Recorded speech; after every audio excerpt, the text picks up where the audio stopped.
So here is the layout for strategic leadership. It includes meeting with the school improvement team, organizing that team and meeting with them, the chair of the SIT team and officers, discussing the school improvement plan, our mission and vision statement as a school, and gathering and looking at and deciphering through any testing data that we need to look at. And of course, over to the right hand side, you'll find any policy alignments from our local board policies. Okay. In the instructional leadership, I thought it was imperative to meet with the department chairs, making sure that they understand their roles and responsibilities, where they could find instructional documents or who they may need to reach out to, like a curriculum coach, our curriculum leads, instructional coaches, or department chairs, being that liaison for any new hires or even veteran teachers that need resources. Also, having a new teacher meeting, a teacher needs survey. I think those are both important in kind of setting a standard and letting the teachers know the expectations you have as an administrator, and also letting them know that you are open to suggestions for any needs they may have in their classrooms.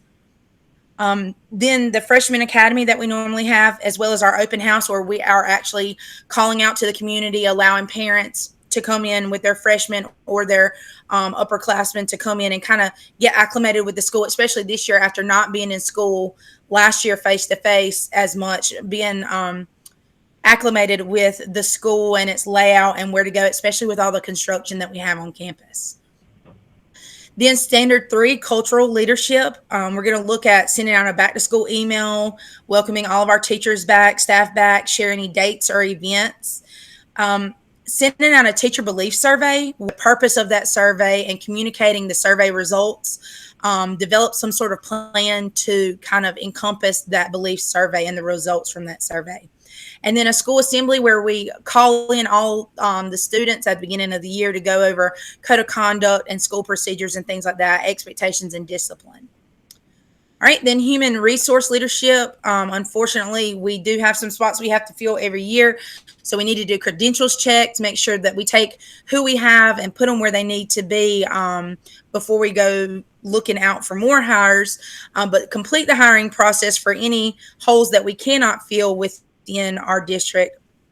And that goes for certified and non-certified positions.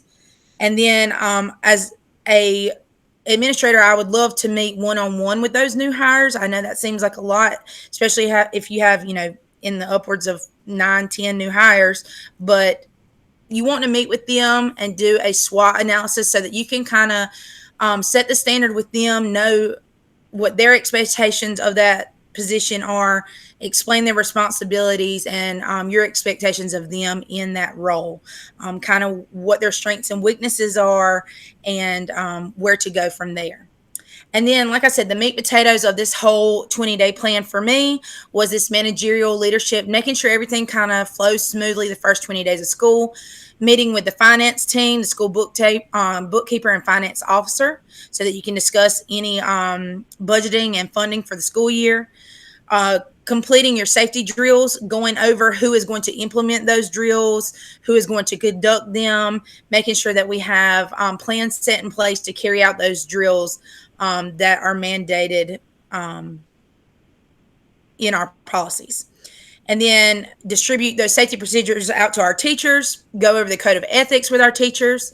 You'd also, especially with the construction on campus, would want to do a risk assessment on campus, walk around with our custodial staff, a fire marshal, even our central office, a maintenance crew, just going over and looking at, do we have blind spots? Are there any safety hazards?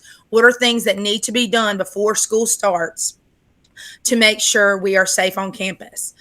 Obviously, the master schedule, making sure that we have our time allotments covered. Teachers know what they're teaching. We've met with our guidance counselors. Our administrative team meeting, I would want to meet with my assistant principals so that we can discuss responsibilities for discipline and our assignments and what the expectations are there, as well as our substitute procedures. A beginning of the year meeting, which would take place the first teacher work days to discuss the code of ethics, when we're going to do PLCs, a schedule for the teachers and things like that. And then finally, for managerial, the department funding meetings, letting those departments, athletics, CTE, AIG, and so on, know what funding requirements, budget requirements they have, and following up with those organizations during the first 2 weeks of school. Okay. And that is the extent of the 20-day plan. At this time, I'd like to take any questions, comments, or concerns that you might have regarding this plan.